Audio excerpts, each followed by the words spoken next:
नीमा जो है अपने शिव भगवान को याद कर रही है और याचना करती आ रही है, आंखों में आंसू भर के कहती है, परवरदिगार अपनी दासी की भी झोली भर देते, क्या आपके घर में बच्चों की कमी पड़ गई? ए दाता, हमारा भी जीवन पास हो जाता, हमारा भी ये समय व्यतीत हो जाता। दुनिया के घर में हम लाल देखते हैं, बच्चे देखते हैं, हमारा जी जलता रहता है। ये परमात्मा ऐसी के भूल होगी हमारे तय। उसमें नीरू कहता है, नीमा तो ऐसे विलाप मत किया करे, प्रभु की रजा में राजी रहना चाहिए।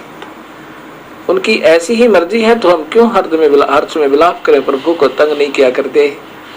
क्या वो अनजान थोड़े हैं, वो जानी जान है, हमारे सब कार्यों को समझते हैं। हमारे भाग्य में नहीं है तो कहां से देंगे भगवान। अरे ऐसे रो रो के तू अपनी आंखें खराब कर लेगी।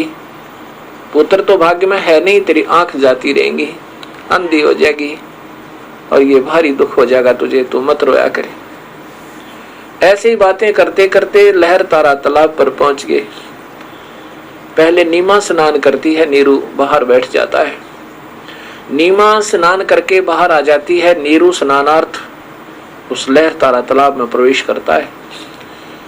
अब सुबह का प्रकाश शीघ्र ही हो जाता है, अंधेरा दिखता है तुरंत थोड़ी ही देरी के बाद, और फिर वो प्रकाश होता नजर आया करे। नीमा अपने उस कपड़े को जिसको बांधकर स्नान किया था और कपड़े बदल कर उस वस्त्र को धोने के लिए जो ही लहर तारा तालाब के किनारे पर पुलर गई तो क्या देखा कि एक कोई वस्तु ऐसे नजर आ रही है, कोई वस्तु हिल रही है ऐसे ऐसे। कबीर परमेश्वर एक बच्चे का रूप बना के कमल के फूल के ऊपर एक पैर के अंगूठे को मुख में दिए हुए और एक पैर को ऐसे पानी में हिला रहे हैं, पानी में से ऐसे हिला रहे हैं पैर को पानी के ऊपर ऊपर। अब नीमा को पहले भ्रम हुआ कि शायद कोई सर्प है, कहीं मेरे पति ने को डस ना ले। बड़े ध्यान से देखा कि देखो तो क्या है, ये हिल रहा है। जब गौर से देखा तो बच्चा दिखाई दिया और एकदम अपने पति से कहा कि देखियो जी, कमल के फूल पर बालक, कमल के फूल पर बच्चा। अब नीरू ना रहा है और कह रहा भगवान इसको सोधी दो, सद्बुद्धि दो दाता, ये पागल होएगी। ये शिव भगवान सोधी दो इसको या बावड़ी होएगी। कहने लगा नादान, तुझे अब पानी में भी बच्चे नजर आने लगे, तू पागल और रोएगी, अंधी होएगी रो रो के। तब नीमा कहती है मैं झूठ नहीं बोल रही, बहुत कसक के साथ जोर से कहा कि देखियो देखियो बच्चा डूब गया।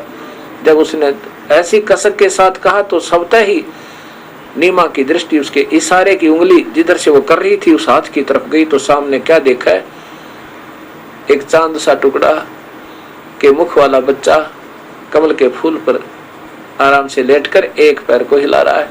अब आओ देखा ना ताओ देखो, नीरू ने ऐसे जो का तो फूल समेत वो उठा लिया प्रभु को और अपनी पत्नी को थमा दिया। फिर स्नान करके जब बाहर आया विचार लगाया नीरू ने। उसने सोचा कि पहले तो हम हिंदू थे, हमें मुसलमान बना दिया। हिंदू हमारे साथी नहीं, मुसलमानों से विशेष परिचय नहीं। और यदि हम इस बच्चे को घर ले जाएंगे तो वहां शहर के लोग पूछेंगे कहां से लाए हो, किसका बच्चा है। हम कहेंगे कमल के फूल पर पाया था, कोई सी बात नहीं मानेगा और हमें मार मार के हमारा हुलिया बिगाड़ देंगे और देश निकाला दे देंगे। कहेंगे तुम किसी का उठा कर लाए हो, बताओ कौन है इनके माता पिता, माता पिता कौन बताएंगे, तो ये हमें सजा मिलेगी। बच्चा भी छीन लिया जाएगा और साथ में हमारे को नगरी से भी निकाल सकते हैं। इतना विचार करके अपनी पत्नी नीमा से नीरू कहने लगा कि भगवान इस बच्चे को यहीं रख दे, मत ले चाल कहीं घर पे। अब जिस प्रभु के नाम लेने से आँखों में पानी भरा हुआ है, उस सुखदायी परमेश्वर कबीर परमेश्वर का ये दास जब चर्चा करता इस मालिक की, अंदर से कलेजा भर भरा हुआ है।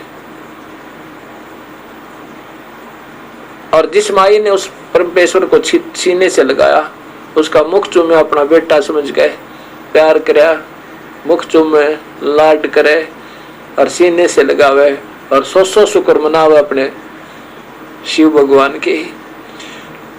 अब उस आनंद को वो माई वर्णन कर सकती है, आम व्यक्ति की तो हमारी जुबान नहीं कि उस मालिक की महिमा को इस ढंग से गा सके जैसे उस माई को आभास हुआ होगा। उससे फिर नीरू कहता है कि तू इस लड़के को यहीं रख दे। नीमा कहती है कभी नहीं रख सकती, मैं मर सकती हूँ, इस बच्चे को नहीं छोड़ सकती। ना जाने इस बच्चे ने मेरे ऊपर के जादू कर दिया और मैं इसके बिना प्राण त्याग सकती हूँ, इसको नहीं छोड़ सकती। अब नीरू ने कहा, नादान तू हमेशा जिद करती रहती है, कुछ तो विचार करो। पहले तो हमारा कोई साथी हिंदू रहा ना, मुसलमान से हमारा मेल नहीं, वहां पूछेंगे जाकर के किसका बच्चा है, हम बताएंगे कमल के फूल पर मिला है, लोगों को विश्वास नहीं होगा, अविश्वास के कारण हमारे को सजा देंगे, जबरदस्ती पीठ छेद कर हमसे पूछेंगे बताओ किस इसका बच्चा कौन है, इसकी मां रो रही होगी, तुम उठा लाए हो, तुम्हारे संतान नहीं थी इसलिए।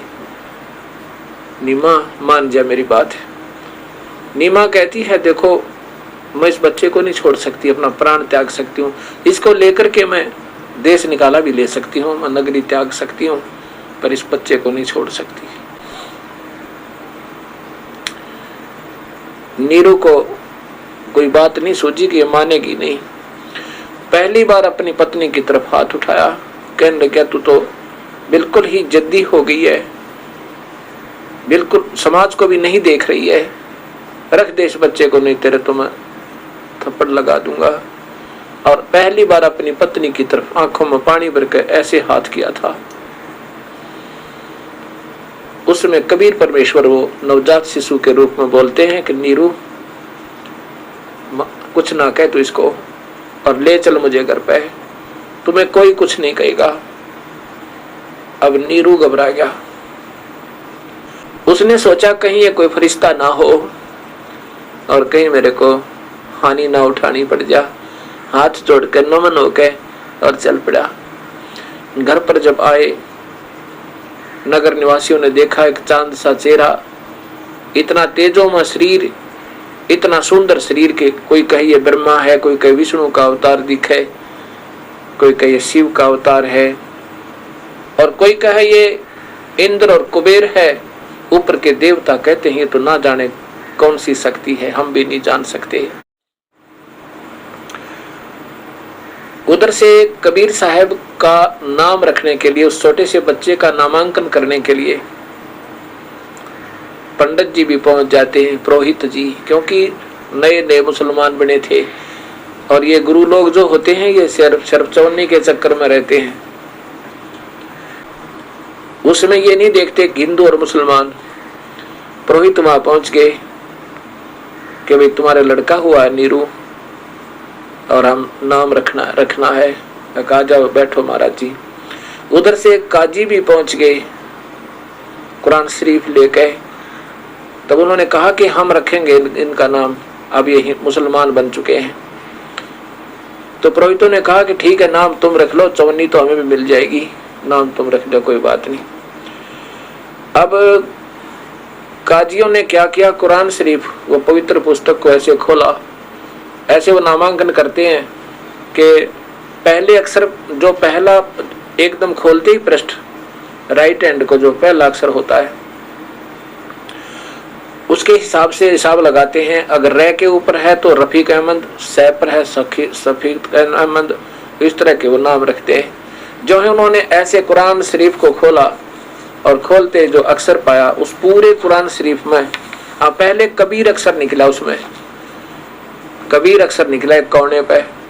तो काजियों ने देखा कि भैया था कबीर अक्षर निकल गया। हर एक छोटी जाति के जुल्हाए के बच्चे का इतना सुंदर पवित्र नाम, अल्लाह का नाम, ये नहीं रखा जा सकता। ये तो उच्च घरानों में रखा जाता है। उच्च घरानों में क्यों रखा जाता है कि वहां पर 10 रुपये ज्यादा मिल जा, गरीब 10 रुपये दे कोई ना, और फिर ये कहते हैं वाह वाह आपके पुत्र का कितना सुंदर नाम निकला है, क्या बात की। फिर वो अगर साहूकार हो तो उसको 10 रुपए देता, 50 दे देता। इसलिए कहते हैं ऊंच घरों में रखने योग्य है। ये तो कबीर साहब ने कहा। फिर उन्होंने ऐसे और पेज पलटे कुरान के, कहा दोबारा निकालते हैं। दोबारा निकाला तो सारी कुरान पर कबीर कबीर कबीर, सारे पृष्ठों पे कबीर कबीर अक्षर हो गया, दूसरा रहा को नहीं। और कबीर साहब ने कहा कि मेरा नाम कबीर होगा। नवजात शिशु बोले। अब कादियों ने तो कुरान भी वहीं पटक दी, कहने लगे इसका मारा तो दीन भ्रष्ट कर दिया, कोई अक्षर ही नहीं रहा जो कुरान शरीफ के अंदर था उस पुस्तक में, और वो चले गए। अब इस प्रकार कबीर साहब का जो है अवतरण हुआ। सत साहिब।